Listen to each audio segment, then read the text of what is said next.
नमस्कार। आज हम कहानी किसे कहते हैं, कहानी के क्या क्या तत्व होते हैं, इसके बारे में पढ़ेंगे। देखिए कहानी। देखिए कहानी का अर्थ क्या है, सबसे पहले हम यह समझेंगे। कहानी शब्द कह धातु के साथ। देखिए कहानी शब्द कैसे बना है, हम देखेंगे। कह कह का अर्थ है यहाँ पर कहना, हम जो भी बातें हम कहते हैं। धातु के साथ यानी कि कह एक धातु है, उसके साथ आनी कृत प्रत्यय जोड़ने से बना है। यानी कि कह के साथ हम आनी जब जोड़ देते हैं, जैसे कि आप देखिए कह, कह का अर्थ है कहना, आनी हम जोड़ देते हैं, प्रत्यय है तो प्लस आनी। जब हम दोनों को जोड़ देते हैं तो क्या बन जाता है यहाँ पर, कहानी।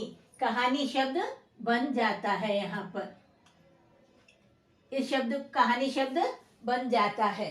देखिए कहानी शब्द कह धातु के साथ आनीकृत प्रत्यय जोड़ने से बना है। यानी कि कह शब्द के साथ आनी प्रत्यय हम जब जोड़ देते हैं तब वह कहानी शब्द बन जाता है। कह का आशय कहने से है। देखिए कह का आशय, कह का आशय का आशय यानी कि उसका अर्थ है। कह का अर्थ क्या है, यहाँ पर देखिए कह का आशय कहने से है। यानी कि कह यानी कि कहना, हम जो भी बातें हम कहते हैं। किसी घटना या बात का सुंदर ढंग से प्रस्तुतिकरण ही कहानी है। देखिए जब हम किसी घटना के बारे में या किसी बात के बारे में, किसी के बारे में हम बात करते हैं और उसका हम सुंदर ढंग से और सुंदर शब्दों में उनका प्रस्तुतिकरण करते हैं तो उसे ही हम कहानी कहेंगे। कहानी एक लघु आकार की गद्य रचना है। देखिए कहानी एक लघु आकार की, लघु का अर्थ है यहाँ पर छोटे आकार की गद्य रचना है। गद्य में देखिए कहानी, पाठ, संस्मरण, निबंध, लेख आदि गद्य में आ जाते हैं। ये गद्य की रचना है, इसीलिए कहानी को भी गद्य रचना में ही रखा गया है। कथा वस्तु। देखिए कथा वस्तु वो है जिसमें कहानी को देखिए घटना, पात्र, वातावरण को वह एक सूत्र में बांधे रखता है, उसे हम कहेंगे कथा वस्तु।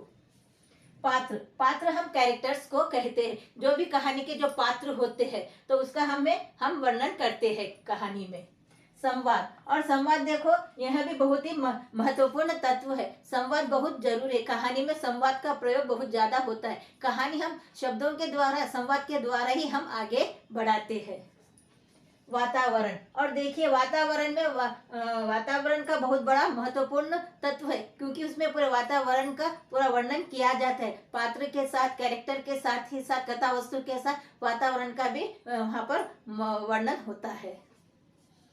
भाषा शैली। देखिए कहानी का एक महत्वपूर्ण तत्व है भाषा शैली। भाषा शैली भी सुंदर और सरल होनी चाहिए ताकि कहानी लोगों तक पहुंच सके। जब लोग कहानी पढ़ेंगे तो उसकी भाषा शैली सुंदर होनी चाहिए, साथ ही साथ सरल भी होनी चाहिए ताकि लोगों को कहानी समझ में आ सके।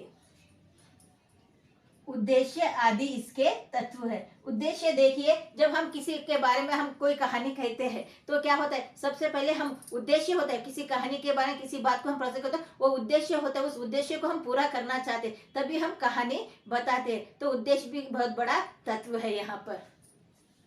यह एक ऐतिहासिक कहानी है, यानी कि कहानी का समय कितना है हमें पता नहीं, बहुत ही लंबे समय से, पुराने समय से कहानी बोली जा रही है और सुनी जा रही है। आज भी बच्चे कहानी सुनना बहुत ज्यादा पसंद करते हैं।